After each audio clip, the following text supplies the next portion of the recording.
Bonjour à tous. Dans cette vidéo, on va regarder comment créer un projet dans Android Studio, mettre un breakpoint et puis créer un projet, en fait un petit projet tout simple qui permet de regarder comment mettre en place des boutons et réagir aux boutons. Donc on va créer un nouveau projet ici.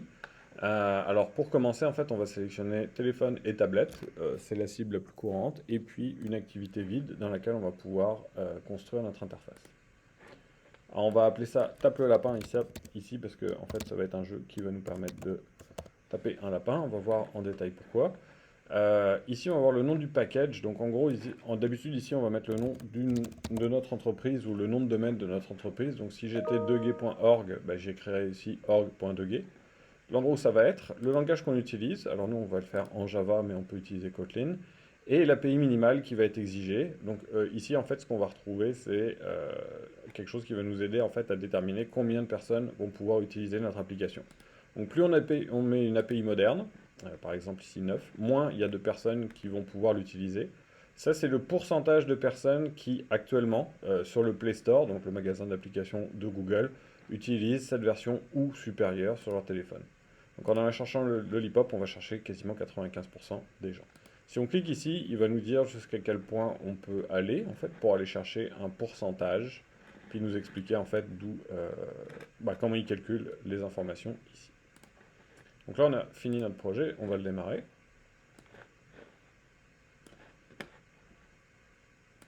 Et puis pour pouvoir regarder en fait ce que notre application va faire, il va falloir éventuellement démarrer un téléphone virtuel ici. Donc ça va être un émulateur.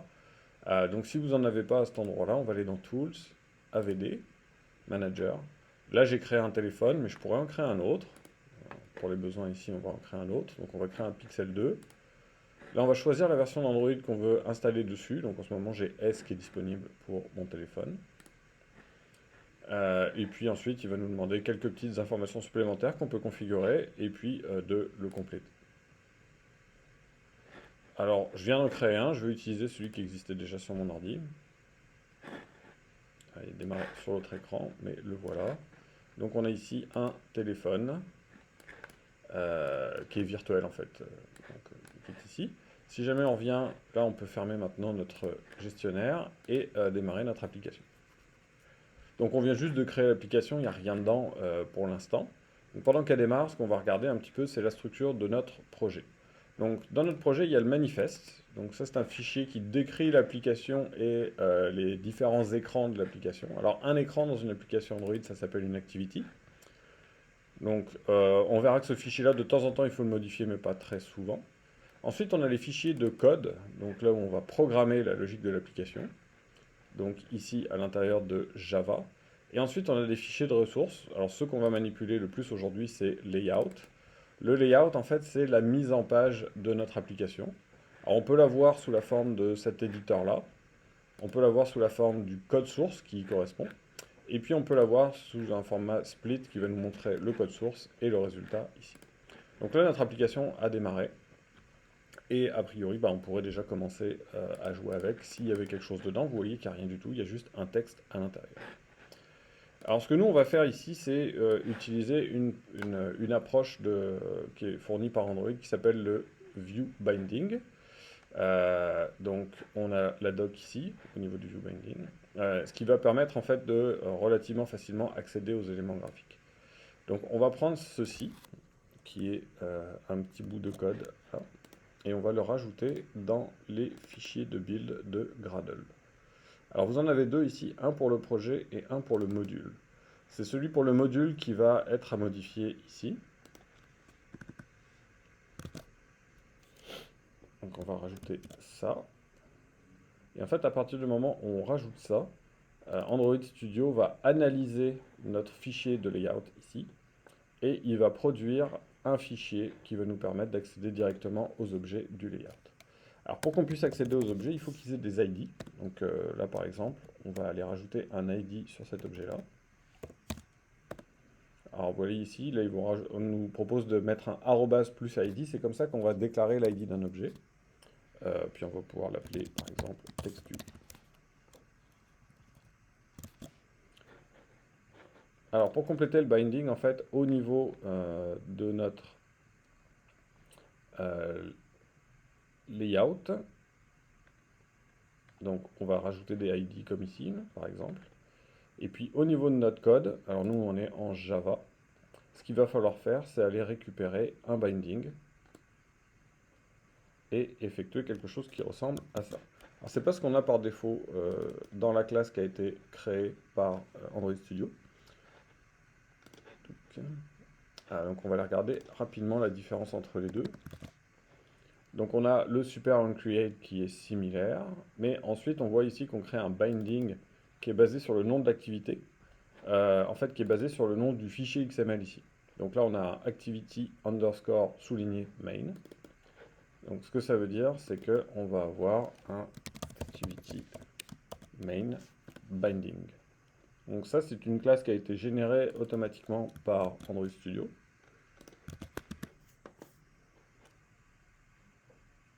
Si on va chercher la racine de ce binding là, ça va nous donner une view et on va pouvoir la déterminer comme étant la base de cette activité là. Donc en gros ce qu'il va faire, c'est qu'il va générer tous les objets graphiques qui correspondent à ceci. Donc en fait pour chaque balise ici, on va avoir un objet Java qui va être créé, un constraint layout qui contient un text view, etc. Et on va récupérer un objet qui va nous permettre d'accéder à tout ça. Alors tout ça, on peut le faire en une seule ligne, en fait, on n'est pas obligé de décomposer. Et la plupart du temps, dans ces cas-là, on va garder le binding comme une propriété de notre activité pour pouvoir y accéder en tout temps dans toutes les méthodes. Donc ce bout de code-là, en fait, il va remplacer le code initial à cet endroit-là. Voilà, donc là maintenant, on est capable de travailler sur notre code. Donc ce qu'on va commencer par faire, c'est travailler sur notre layout ici. Et on va remplacer notre constraint layout ici par un linear layout, qui est plus simple à utiliser.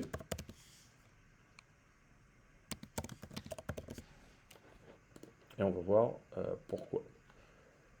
Alors pour un linear layout, vous avez besoin de spécifier une propriété qui s'appelle l'orientation pour dire si les éléments vont se succéder les uns en dessous des autres ou les uns à côté des autres, de gauche à droite ou de haut en bas. Donc si on veut un layout vertical, on va avoir les éléments qui vont être de haut en bas. Alors pour voir ce que ça donne, on va rajouter un autre text view dans notre layout. Donc on le voit ici avec nos deux words et on va redémarrer notre application sur l'émulateur. Donc là pour l'instant on voit qu'on avait un text view.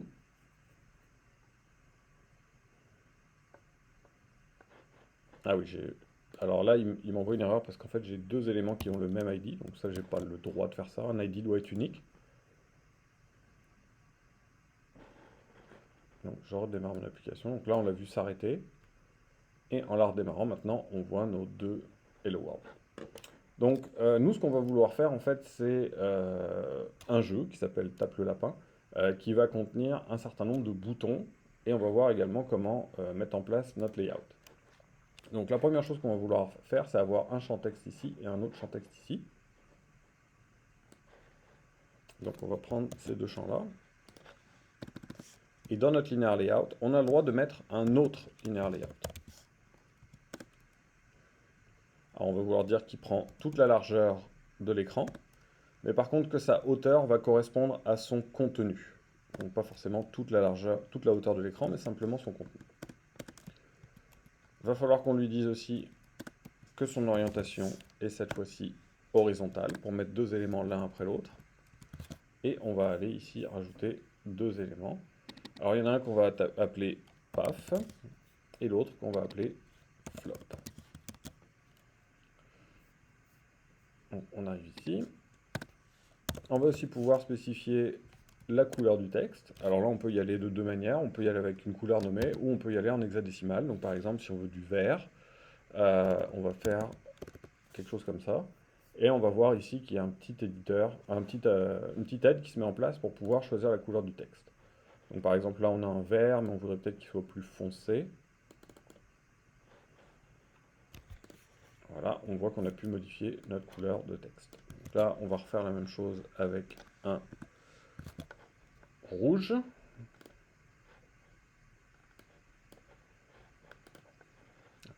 Alors, l'autre chose qui est importante de voir, c'est que comme on n'est plus dans un constraint layout, on a changé par un linéaire, toutes ces déclarations de contraintes-là ne servent plus à rien.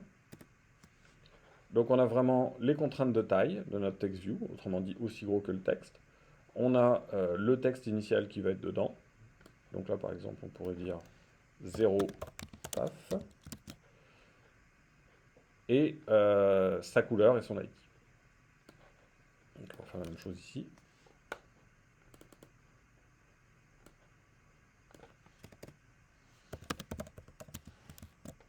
Et on sauvegarde. Alors si on regarde le design ici, il va nous donner un aperçu de à quoi ça ressemble. Alors là c'est très petit, mais le plus simple c'est quand même toujours de redémarrer l'application. C'est vraiment l'exécution de l'application qui va nous dire jusqu'à quel point on a réussi notre design. Donc ici on voit 0 paf et 0 flop. Alors si on veut mettre un peu d'espace autour de tout ça, on peut ici rajouter une marge. Donc la marge va s'exprimer en dp, donc par exemple on pourrait ajouter un 30 dp ici. Ce que ça va créer, c'est que ça va créer un espace autour de notre linear layout. Donc on voit ici qu'on a 30 pixels qui ont été rajoutés à gauche, à droite, en bas et en haut. Et puis on pourrait aussi vouloir les espacer ici. Alors là, ce qu'on va utiliser, c'est un weight. Donc au niveau de la mise en page, on peut avoir des objets qui ont une taille explicite. On peut aussi avoir des objets où on dit qu'on va vouloir calculer la taille. Pour pouvoir calculer la taille, on va lui dire que ça prend 0 dp. Donc autrement dit, il n'y a pas de taille, donc il faut que la taille soit calculée. Et on va lui rajouter un weight, un layout weight.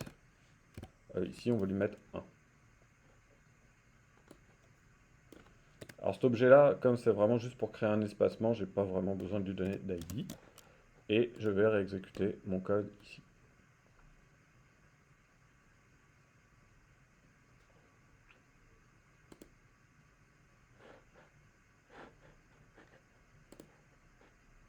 On peut lui dire de se souvenir de ce qu'on voulait.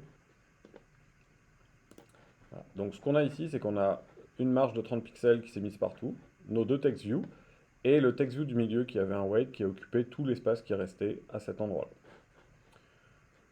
Donc ça constitue en fait ce linear layout-là. C'est ces trois éléments-là avec une marge autour. Donc ensuite, là on retourne dans notre linear layout vertical. À cet endroit-là, on va pouvoir rajouter un autre text view. Alors celui-là, on va le mettre match parent. Wrap content. Donc on veut que sa hauteur corresponde à son contenu.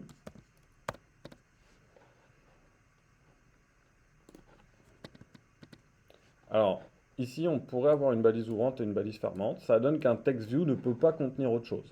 Donc, vous avez des balises qui peuvent contenir autre chose, comme un linear layout. Donc, un linear layout contient des text views. Par contre, un text view, c'est une balise qui ne contient rien, qui va juste correspondre à un texte. Donc, on peut, au lieu d'avoir une balise ouvrante et une fermante, d'avoir une seule balise qui se ferme elle-même. Ici, on va rajouter un texte, qui va être le titre du jeu.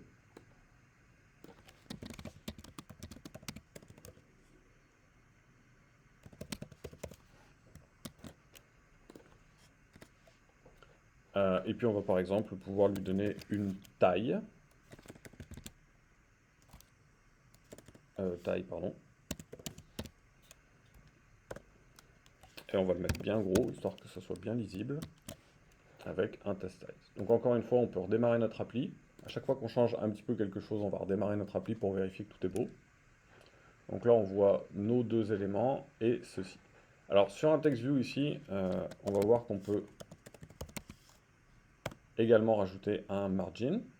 Vous pouvez aussi rajouter des margins qui sont spécifiques.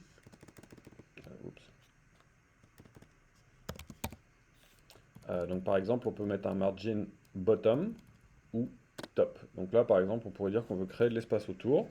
On va rajouter 50 dp de marge au-dessus ou de l'espace à gauche ou à droite. Alors, on a aussi d'autres éléments comme par exemple des alignements. Donc on peut dire ici qu'on veut centrer l'alignement éventuellement du texte. Donc là on a créé, ici il y a une margin de 30 pixels, ici on a rajouté une margin de 50 pixels, et on a demandé à Tape le Lapin de se centrer. Si jamais on veut pousser les éléments vers le bas ici, on pourrait aussi rajouter encore une fois un margin en bas. On peut mettre des margins aussi en bas, à gauche, à droite, etc. Ici, ça serait un margin bottom pour créer de l'espace en dessous. Ok, donc en dessous de ça, en fait, ce qu'on va vouloir, c'est avoir 4 boutons qui vont en fait les 4 boutons sur lesquels on va réagir au niveau de notre jeu. Donc là, ce qu'on va vouloir faire, c'est rajouter un linear layout dans ce sens-là pour mettre 2 boutons, et ensuite un autre linear layout dans ce sens-là pour 2 boutons, puis on va faire du copier-coller à cet endroit.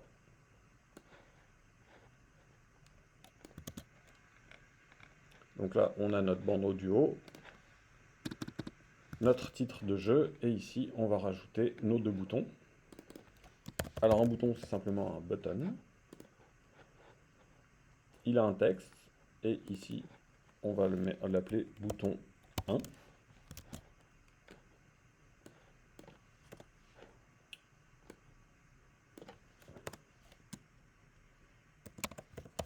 On va mettre un lapin. On va créer un bouton 2 ensuite, avec le même texte. Et on va exécuter ça pour regarder à quoi ça ressemble.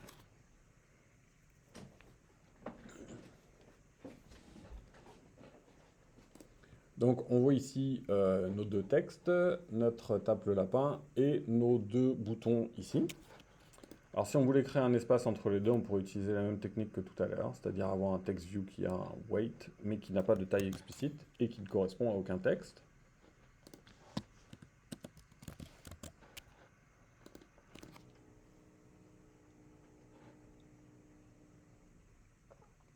Donc voilà. Alors on pourrait aussi dire qu'on ne veut pas changer la couleur du texte, parce que là on se retrouve avec quelque chose qui est relativement peu lisible, et surtout qui n'est pas très standard, c'est-à-dire qui ne correspond pas aux couleurs que le thème ajouté au bouton. J'ai dû en faire juste un seul. Okay.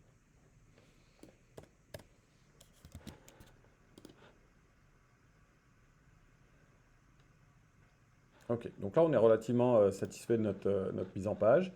Maintenant ce qu'on veut c'est pas avoir simplement 2 boutons mais 4.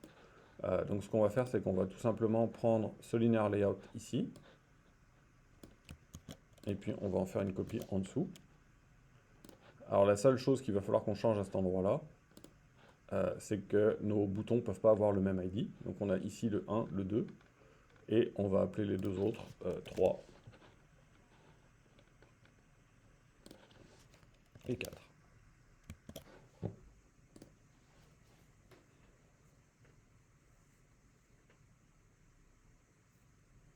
Donc une fois qu'on a notre mise en page, en fait, maintenant ce qu'il va falloir faire, c'est pouvoir réagir aux appuis sur les boutons. Pour l'instant, on voit que nos boutons ne font rien. Donc c'est là que ça va nous amener au fichier de code. Donc maintenant qu'on est dans notre fichier de code ici, on va pouvoir essayer de regarder comment gérer finalement nos lapins. Donc ce qu'on va faire à cet endroit-là, c'est simplement d'aller prendre un bouton. Alors comment on va faire pour accéder à un bouton? On va utiliser notre binding. On va pouvoir demander au bouton B1. Alors ici, en fait, on va trouver tous les objets qui correspondent aux éléments graphiques qu'on a mis en place. Et puis, on va pouvoir lui demander de faire un set onClick listener. Donc, autrement dit, quelque chose qui réagit au clic. Quand on arrive ici, on va pouvoir faire un set onClick listener. Donc, on fait new on et puis lui, il va compléter en créant un view onClick listener. Si on vient ici, il va aussi nous dire est-ce que vous voulez remplacer ça par une lambda. Donc une lambda, c'est une méthode anonyme. Donc au niveau de la syntaxe, ce que ça va faire, c'est que ça va écrire ça au lieu d'écrire l'intégralité du code qu'on avait avant. Donc si on est ici, ce qu'on aimerait voir en fait, c'est est-ce qu'on peut réagir au bouton. Alors on peut demander à créer un toast. Donc là, quand vous écrivez TOA, il vous propose 2 choses. On va lui demander de créer un toast.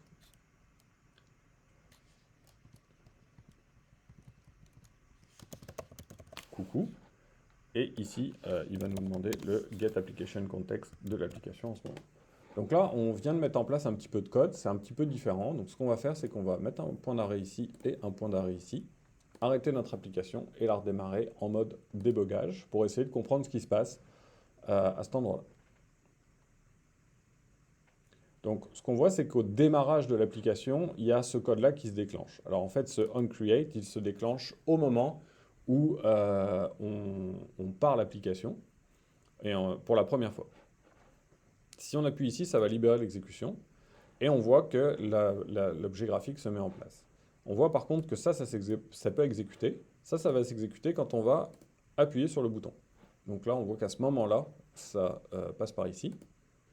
Si j'appuie une autre fois sur le bouton, ce code-là ne se réexécute pas. Mais par contre, le code qui est à l'intérieur de ma lambda expression va se réexécuter autant de fois que j'appuie sur mon bouton.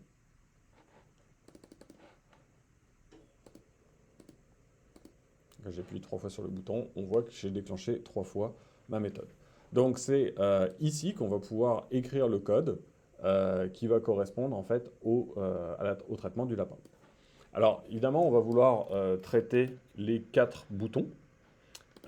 Et puis on va aussi vouloir faire en sorte qu'il n'y ait pas 4 lapins, mais qu'il n'y en ait qu'un seul, et qu'on soit capable de détecter si on tape sur le bon ou pas. Donc ce qu'on va faire ici, c'est qu'en fait, on va aussi se garder une liste avec tous nos boutons pour garder la trace de nos boutons.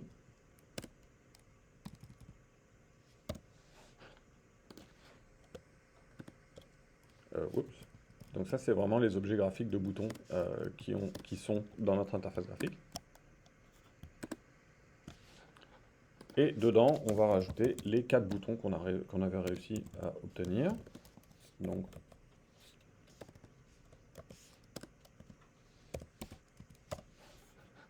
le B1, le B2, le B3 et le B4.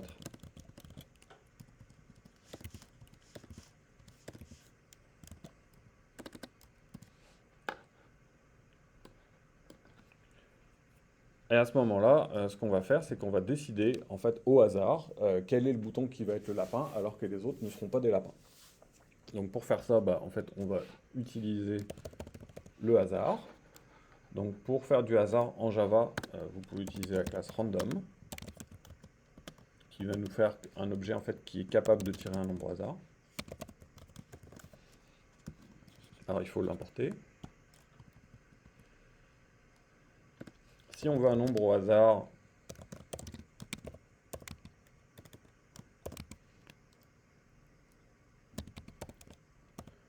entre 0 et 3, donc parce qu'en fait cet élément-là va avoir l'indice 0, 1, 2, 3, on va écrire ça, random.nextInt, et on va lui donner une borne. Donc, si jamais vous mettez 4, ça va renvoyer 0, 1, 2 ou 3, pas O, pardon, au hasard à chaque fois. Donc là, on va aller chercher notre bouton, B, qui va être en fait l'élément de la liste de boutons à l'index qu'on vient juste d'aller chercher. Puis on va faire b.setText.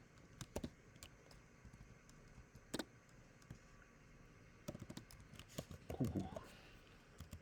Ah, en fait non, lapin, ça va être le lapin. Puis pour tous les autres boutons, en fait on va mettre un autre texte qui va être taupe. Alors pour ça, en fait on va passer à travers tous les boutons de notre liste de boutons et leur demander de changer leur texte pour taupe. Alors, comme à chaque fois qu'on écrit du code, le plus simple pour essayer de vraiment savoir ce qui se passe, c'est de l'exécuter pas à pas. Donc on revient ici. Donc on arrive à cet endroit-là, on va sauter une instruction à chaque fois. Donc là, ici, on voit que notre liste de boutons contient les 4 objets boutons ici qu'on a récupérés dans l'interface graphique. Si jamais on continue, on va voir qu'on peut passer à travers les 4 boutons taupe. Donc en fait, je prends les 4 boutons, j'écris taupe dedans. Ensuite, je suis au stade où je vais en tirer un au hasard. Donc là, si on veut regarder nombre au hasard, on voit que nombre au hasard est de 0. Donc ça va être le premier bouton qui va être modifié. Et qu'on met son texte à lapin. Ensuite, on peut libérer l'exécution. Et on voit ici que celui-là est à lapin, mais tous les autres ont été mis à taupe, comme on vient juste de le voir finalement au niveau de l'exécution. Alors, ce qu'on peut faire aussi à cet endroit-là, c'est que quand on veut à chaque fois changer le lapin, en fait, le lapin de place, on peut mettre ça dans une méthode qu'on va appeler bouge le lapin.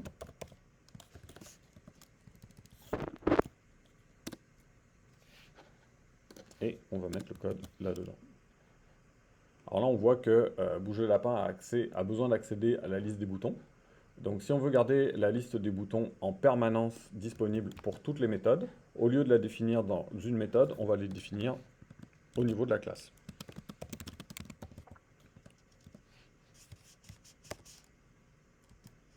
Voilà. Donc à partir du moment où bouton est un champ de la classe MainActivity, cette variable-là va être disponible pour toutes les méthodes de l'objet.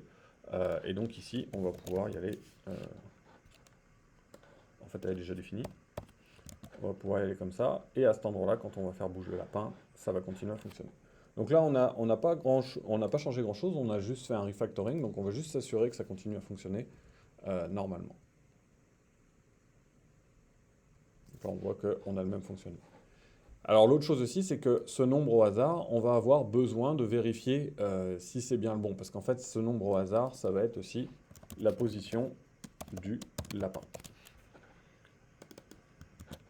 Encore une fois, si c'est quelque chose qu'on va avoir besoin d'accéder en dehors de cette méthode-là, ce qu'on va faire, c'est qu'on va l'utiliser comme une propriété de la classe. Et on va la fixer ici. Et ça va nous permettre plus tard d'être capable d'aller regarder ce qui se passe à cet endroit-là. Donc là maintenant, ce qu'il va falloir faire, c'est coder en fait la réaction au bouton pour détecter si on a bien tapé un lapin ou une taupe. Donc pour ça, en fait, on va faire réagir click, donc qui va être aussi une méthode, et on va prendre la view, qui est le bouton qui a été cliqué. On va créer cette méthode-là. Et on va essayer de regarder comment, en fait, on peut regarder si cette view est la même chose qu'un des autres boutons. Donc, on va juste ici se mettre un point d'arrêt pour regarder, en fait, ce qu'on peut écrire au niveau de cette méthode-là. Pour ça, je fais juste une instruction int a égale 0, qui ne fait rien, mais qui permet d'arrêter l'exécution à cet endroit-là. Donc, on réexécute en debug.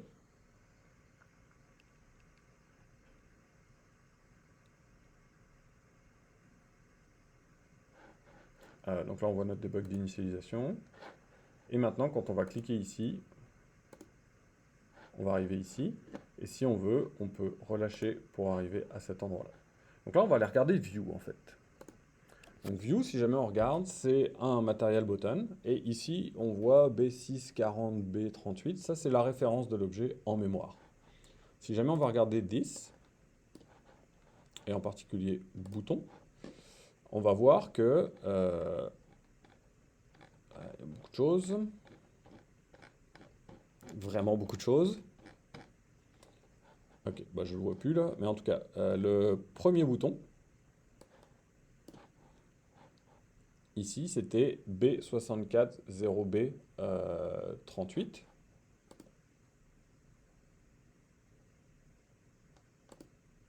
Et le bouton qui nous est passé dans le paramètre vue, c'est aussi B64038. Donc ce qu'on va pouvoir voir en fait ici, c'est est-ce que ce bouton-là est celui du lapin. Alors, on va regarder ça tout de suite. Le bouton du lapin, c'est celui qui est dans les boutons à la position du lapin. Ici, en fait, si view est exactement le même objet, donc c'est vraiment genre le même objet au sens de c'est le même emplacement dans la mémoire vive, et le bouton du lapin, en fait là la personne a tapé sur le bon lapin. Alors, on n'est pas obligé forcément ici d'avoir un affichage avec un toast, on va utiliser un log.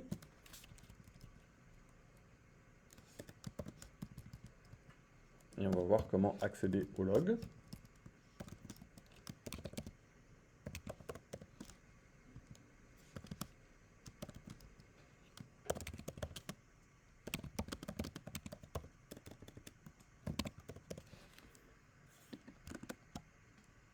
Alors, ça, en fait, ça log une information. Ça, c'est un tag qui va nous permettre de trier les informations. Et puis, c'est le message qu'on va afficher ici. Dans l'autre cas, en fait, si jamais on a tapé sur un autre bouton, ça veut dire qu'on a tapé une taupe.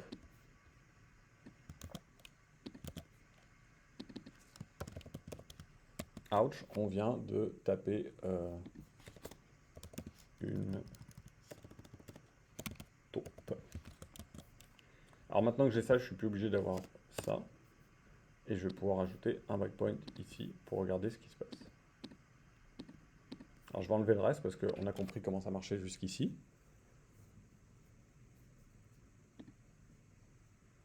Alors là, si je tape sur le premier bouton, on va voir que c'est une taupe, donc c'est pas le lapin.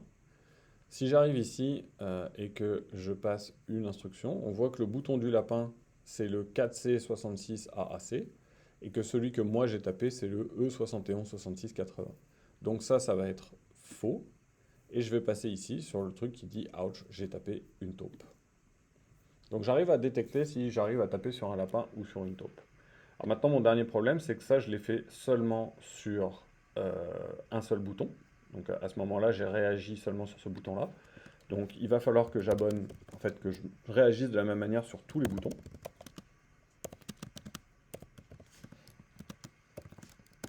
Donc au lieu de faire un seul binding, je vais vouloir faire plusieurs bindings. Autrement dit, ça, je vais vouloir le faire sur tous les boutons. Du coup, j'ai plus besoin de faire le bouton numéro 1 tout seul. Donc là, ce que je viens de faire, c'est que je viens de dire que tous les boutons devaient avoir la même fonction. C'est-à-dire détecter si on venait de taper dessus, et si oui, est-ce qu'on avait tapé un lapin ou une taupe. Donc là, on va aller regarder le logcat. Donc les logs qu'on vient de spécifier ici, ils vont s'afficher dans le logcat.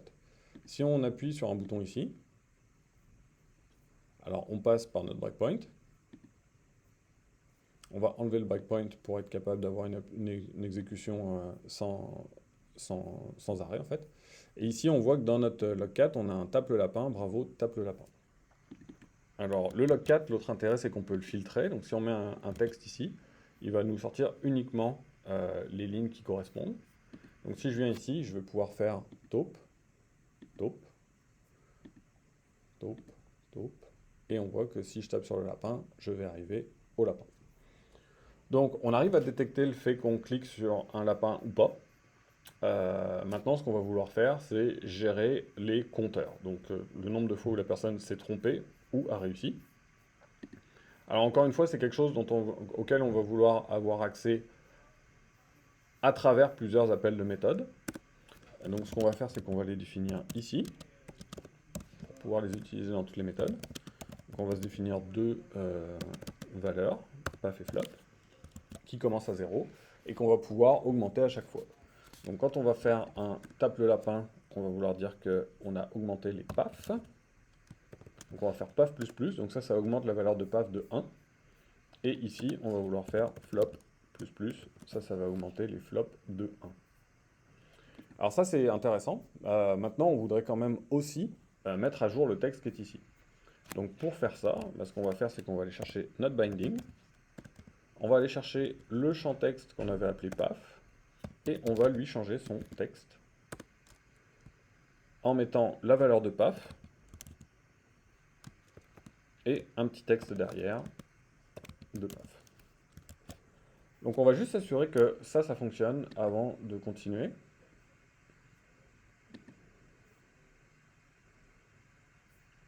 Donc on va taper un lapin. Et là, on voit que notre application a crash.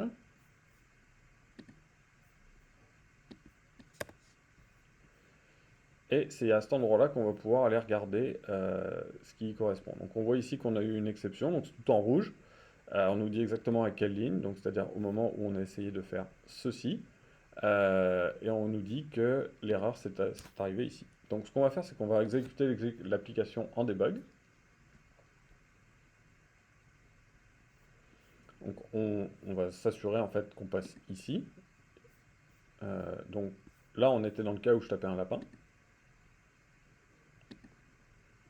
Donc j'arrive sur le lapin. Je peux voir ça. Je peux voir que mon paf ici arrive ici. Par contre, on voit ici que binding.paf me lance une null pointer exception. Alors pour vérifier ça, en fait, on va pouvoir exécuter une évaluation d'expression. Donc à tout moment sur notre breakpoint, on peut évaluer si un objet vaut quelque chose. Et on voit qu'en ce moment, il nous dit que binding.path, c'est null. Donc autrement dit, dans notre layout, bah, il ne voit pas l'endroit qui s'appelle path. Donc on va aller regarder pourquoi.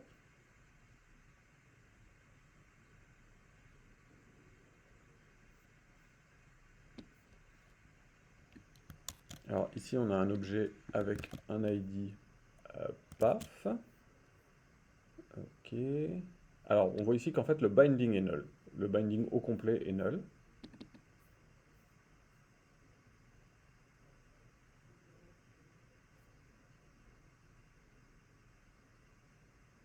Alors que nous on pensait qu'on l'avait fixé. Donc on pense en fait que le binding n'est pas null, mais il l'est.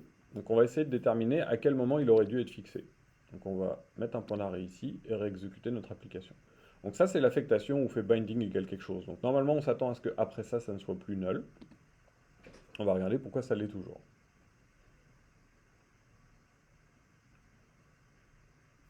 Donc à cet endroit-là, on a notre breakpoint. On va passer notre instruction, donc la première instruction, et on va essayer de regarder si le binding de l'objet 10 n'est pas null. Et il est null. Alors pourquoi il l'est? Parce qu'en fait, on a binding ici, mais on a aussi binding ici. Ce qui se passe, c'est que la variable locale qu'on vient de définir ici écrase, prend la priorité en fait sur ça. Donc quand on écrit ça, ça n'assigne pas cet objet-là dans cette variable-là, mais ça l'assigne seulement dans une variable locale. Alors pour éviter ça, ce qu'il faut faire, c'est en fait enlever la déclaration d'une variable locale. Maintenant, binding n'a qu'une seule signification qui est le champ de la classe. Donc maintenant qu'on a fait ça, on va vérifier que notre hypothèse est bonne. Oups. Donc là, on arrive au binding. On va refaire la même chose, on va sauter l'instruction, et puis on va aller regarder si this.binding vaut quelque chose. Et là, maintenant, on voit qu'effectivement, on a le binding qui a été fixé. Donc on va continuer l'exécution, on arrive ici, et maintenant, on va essayer d'aller attraper notre lapin. Donc là, on voit que ça passe ici. On voit qu'on augmente notre path qui devient 1. Il vient juste de changer. Et si on saute une instruction, on voit que notre interface a compté un path. Donc on va vouloir faire la même chose au niveau des flops.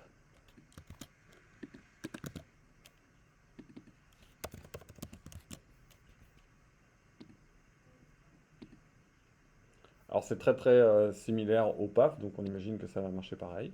Donc si j'appuie sur lapin plusieurs fois, je compte bien des paths. Et si j'appuie sur flop plusieurs fois, il n'y a rien qui se passe. Alors pourquoi? Parce qu'en fait, si jamais vous regardez ici, ce qu'on met ici, c'est les paths, c'est pas les flops. Donc ici, il faudrait rajouter flop. Et on va redémarrer notre application.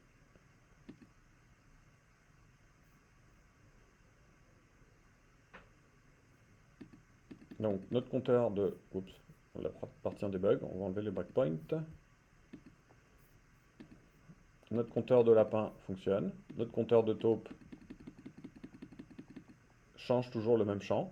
Donc là, on voit qu'on met bien les valeurs de flop, mais on les met sur le mauvais objet. Donc si on vient ici, en fait, on se rend compte que le champ texte qu'on modifie, c'est toujours pas le bon. Donc là, on va regarder en détail. On veut bien aller chercher le champ texte de flop, rentrer la valeur du compteur de flop, plus flop.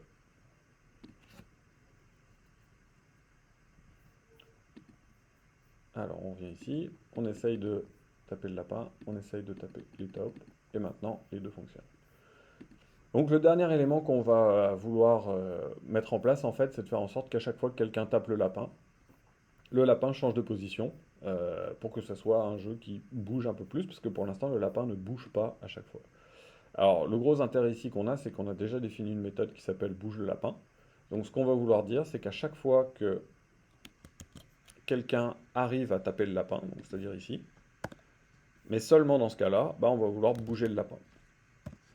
Si jamais la personne se trompe, c'est-à-dire qu'elle tape une taupe, bah, on ne bougera pas le lapin, il n'y a pas besoin.